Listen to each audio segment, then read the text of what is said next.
Mesdames, Messieurs, bonsoir et merci d'être fidèles au rendez-vous de l'information sur LCF.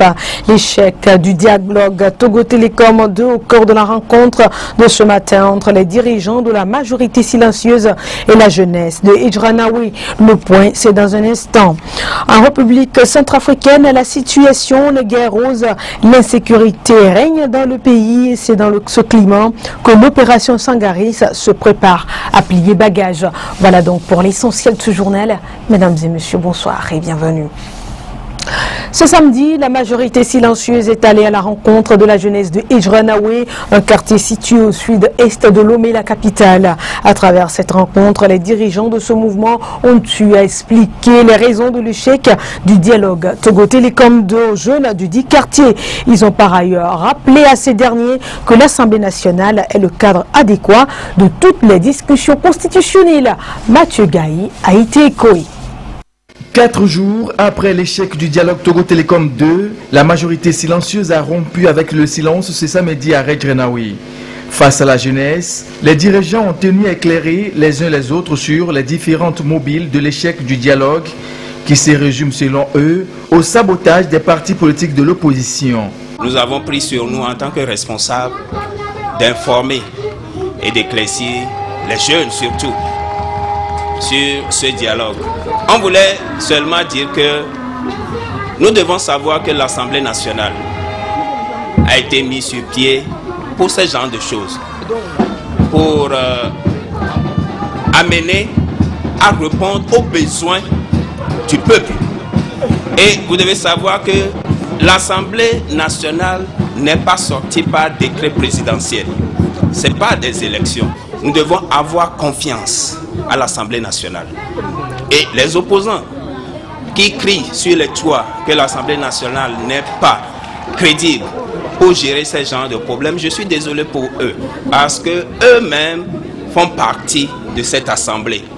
Alors, où se trouve leur crédibilité? Informer, sensibiliser, mobiliser, une idée qui trouve d'écho favorable chez les parlementaires, Bakanti et Hachi, qui ont témoigné leur présence à ce rendez-vous. La majorité silencieuse a pris l'initiative de se mobiliser derrière le chef de l'État, son Excellence Fort et Sodina Nyassindé. Nous estimons que c'est une initiative noble qu'il faut encourager. C'est à ce titre que nous sommes venus leur dire, mais avancez derrière le chef de l'État parce qu'il a entrepris de grands chantiers pour ce pays. Alors, il faut les encourager à soutenir le chef de l'État, à soutenir les institutions de la République, à accomplir les tâches constitutionnelles. Avec ce contact, la majorité silencieuse dit à la jeunesse que seul le travail dans la paix, la discipline, l'union et la solidarité garantit le développement d'un pays et le bonheur de ses citoyens.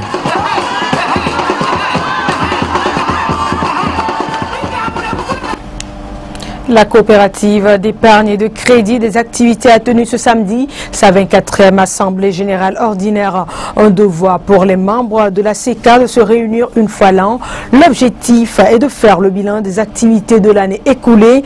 L'occasion a été également saisie pour informer et sensibiliser les membres de la dite coopérative sur les produits APSEF et ANPCF. Cassandra Anaoui, Kosijo Kotoé. Ces épargnants de la coopérative d'épargne et de crédit des artisans, une fois encore répondu promptement ce samedi à l'appel du 24e Assemblée Générale Ordinaire. Un impératif qui tend à devenir une tradition et qui les rassemble une fois l'an pour faire le bilan des 12 mois de travail accomplis.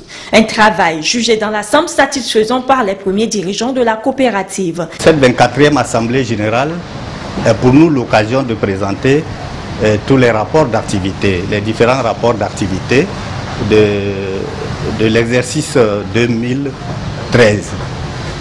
Cela veut dire quoi? Cela veut dire qu'en termes du nombre des sociétaires, nous avons enregistré plus de 25%. Et en termes d'épargne, en termes d'encours d'épargne également, nous avons enregistré 30% de croissance. Et aussi, le crédit qui est au centre de l'activité, à ce niveau, nous avons enregistré plus de 35%. Cette rencontre a aussi permis aux responsables de sensibiliser les épargnants sur le produit APSEF. C'est l'occasion pour nous d'informer et de sensibiliser les membres de la coopérative d'épargne de crédit des artisans pour leur dire comment nous allons procéder à cette opérationnalisation, qui est bénéficiaire, avec qui nous devions travailler. Et voilà, je crois que c'est un moment bienvenu pour nous d'échanger avec les membres ou les sociétaires. Pour que cette coopérative soit prospère et pérenne, les responsables ont exhorté les membres à être solvables. À l'endroit des clients non solvables, c'est pour leur dire que l'institution ne se porte bien qu'à travers nos clients. Ça veut dire quoi? Le client qui prend du crédit à la CECA ou dans toute institution doit pouvoir bien rembourser. Rembourser pour permettre à l'autre qui en a besoin de le faire. Rembourser pour donner la vie continue à l'institution. Rembourser pour davantage qu'on puisse offrir de nouveaux produits et pourquoi pas des produits de bonne qualité. 24 ans déjà que la CECA est au service d'une clientèle variée. Les épargnants sont invités à continuer la marche ensemble pour aller plus loin. Restons toujours avec les institutions de microfinance pour dire que le Millennium Microfinance, a tenu ce samedi à Lomé son assemblée générale. Il a été question de faire le bilan d'une année d'exercice et revisiter les tests en vigueur. Compte rendu, Samuel Niaoui, Peggy Alaglo. Après une année d'exercice, il faut un bilan. C'est à cet effet que les membres de la Millennium Microfinance étaient en assemblée générale ce matin à Lomé. Une assemblée générale qui a permis de faire le compte rendu des 12 derniers mois d'activité. La Millennium Microfinance se porte très bien. Vous avez remarqué les chiffres. Déjà à partir de la deuxième année, nous avons commencé par faire des résultats excédentaires. Donc aujourd'hui, en termes de croissance, en nombre d'adhésions, en encours de crédit, en encours d'épargne, en total actif, je vais vous dire que l'institution croît très bien. Un seul constat, Millennium Microfinance a dégagé des excédents au cours de l'année écoulée. Lesquels excédents vont permettre le financement de plus de membres. Après cet excédent-là, Millennium Microfinance pense financer plus ses membres, pense avoir plus de membres pour leur développement personnel. À l'avenir, nous pensons avoir plus de membres, élargir nos secteurs d'activité. Cette assemblée générale a également été l'occasion de revisiter les tests en vigueur au sein de cette institution.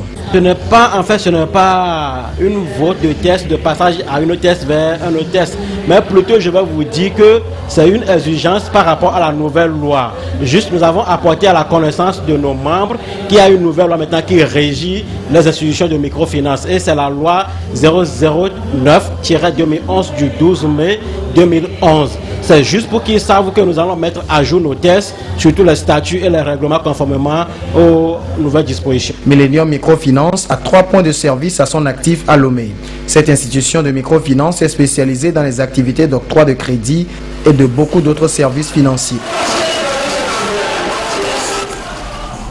La journée de l'arbre, c'est depuis la semaine dernière. La politique de reboisement du pays continue. Les membres de la Nouvelle Jeunesse pour le soutien au président Faure ont mis en terre des centaines de plants ce samedi à Tchévier, une localité située à quelques kilomètres de Lomé, la capitale. Un geste qui sensibilise une fois encore la population sur les bienfaits du reboisement et de la protection de l'environnement. Ceci également pour souhaiter un joyeux anniversaire au président de la République, Mathieu Gaé, Carole Fiago. Ils ont tous répondu à la tradition du 1er juin dernier, journée de l'arbre. Si l'action s'est faite pour certains de façon individuelle, d'autres ont opté pour une action commune. C'est le cas pour les membres de la Nouvelle Jeunesse pour le soutien du président Faure qui ont mis en terre une centaine de plants d'arbres dans la localité de Tchévier sur la voie de Nouveau Marché. Outre la mise en terre de ces jeunes plants qui concourent à la protection de l'environnement, le NJSPF, à travers ce geste symbolique, souhaite un joyeux anniversaire au président de la République. Ce matin, la NJSPF vient de mettre en terre des centaines d'arbres dans la ville de Tchévier pour répondre à la tradition du 1er juin. Nous avons voulu, par ce reboisement, témoigner ou manifester l'anniversaire de notre président fort. Le maire de la commune de Thiévié ne reste pas indifférent à ce geste. Il profite de cette occasion pour attribuer le nom de l'association NJSPF à cette rue du Nouveau Marché. Je me réjouis déjà que des arbres sont plantés. Il reste à la commune de baptiser cette rue. Et je voudrais déjà dire que le nom de baptême de cette rue, c'est la rue NJSPF. Je voudrais aussi profiter de l'opportunité qui m'est offerte pour souhaiter joyeux anniversaire à notre jeune président. Les actions de la nouvelle jeunesse pour le soutien du président Faure ne se limitent pas qu'à Thiévié. Elle promet toutefois réitérer cette action sur toute l'étendue du territoire national. À l'étranger, bientôt les soldats français de l'opération Sangaris quitteront la République centrafricaine et ce sera à partir du 15 septembre prochain. Un départ qui s'annonce alors que le pays est plongé dans une grave crise sociopolitique. Même si les appels au désarmement du Premier ministre et de la présidente Catherine Samba-Panza semblent être écoutés, certains Centrafricains restent pessimistes. Ces dernières heures à Bangui, quelque chose semble avoir changé. Sur ce marché, on installe la marchandise. Un peu plus loin, les candidats aux bonnes affaires sont là. Chacun ici a entendu l'appel solennel du Premier ministre à la population. Les choses doivent rentrer dans l'ordre. Nos enfants doivent retrouver le chemin de l'école. Nos étudiants doivent retrouver le chemin de l'université. Nos travailleurs doivent retrouver le chemin de leur travail. Dans les rues de la capitale, malgré les violences et les morts de la semaine dernière, il y a ceux qui veulent croire à la force des discours. Vous voyez, il y a la circulation, les gens ont repris les activités. Donc cet appel a eu son impact. Depuis mars 2013 et la prise de pouvoir finalement avortée des ex-Séléka, la crise politique est devenue aussi économique en Centrafrique. Et malgré les patrouilles de la MISCA, chacun ici vit dans la peur des exactions de l'ex-rébellion à majorité musulmane ou des milices chrétiennes, les anti-Balaka. Difficile dans ces conditions de reprendre le chemin d'une vie normale. Il y a l'insécurité qui est depuis plus d'un an qu'on souffre. Et on n'arrive pas à travailler, à faire travailler les personnes. Dans son allocution, comme la présidente Catherine Samba-Panza quelques jours plus tôt, le Premier ministre a promis lui aussi un programme national de désarmement. Mais ici, on reste sceptique. Parmi les Séléka, la plupart c'est des bandits. C'est des gens qui sont habitués avec les armes. Ils ne peuvent pas accepter d'être désarmés, ils ne peuvent pas remettre les armes comme ça volontairement. Des Centrafricains inquiets, à près de 400 km d'ici, à Bambari, pas question de désarmer pour les hommes de la Séléka. Là-bas, ils ont officiellement installé depuis plusieurs jours leur état-major et occupé les services de l'État. Direction l'Égypte aux peines de prison maximale, c'est la sentence retenue contre les journalistes et employés de la chaîne Al Jazeera. Ils sont soupçonnés d'avoir soutenu les frères musulmans, interdits d'ailleurs dans ce pays. De multiples questions se posent aujourd'hui sur le fonctionnement de la justice égyptienne. C'est donc dans ce climat que le général Al-Sisi sera investi demain dimanche. Le feuilleton du procès contesté des 20 journalistes et employés de la chaîne qatari Al Jazeera s'est nettement durci hier au Caire. Accusés d'appartenir aux frères musulmans, confrérie classée organisation terroriste, et d'avoir diffusé de fausses nouvelles pour les soutenir, ils ont eu droit au réquisitoire détaillé du procureur qui a réclamé la peine maximale. Pour les punir de crimes abominables qu'ils ont commis sans pitié ni compassion, a-t-il dit, ajoutant qu'un jugement de clémence plongerait la société tout entière dans l'obscurité. Ils n'ont pas l'ombre d'une preuve, tout est truqué et nous n'avons rien fait de mal dans cette histoire, a aussitôt protesté le journaliste australien de l'équipe, Peter Grest, de derrière le grillage, tandis que son collègue égypto-canadien s'efforçait de défendre la profession et dire ses appréhensions. J'étais inquiet et sur le point de dire au juge, si vous voulez une presse libre dans votre démocratie, laissez les journalistes tranquilles. Mais je suis très heureux de vous voir ici, les gars, vous êtes notre dernière ligne de défense. Même ligne de défense que l'avocat qui voit sous ce procès celui des relations tumultueuses entre le Qatar et l'Égypte. Tout le peuple égyptien était déçu par la sympathie d'Al Jazeera pour les frères musulmans, dont moi-même. Mais quelle est la faute de ces journalistes libres?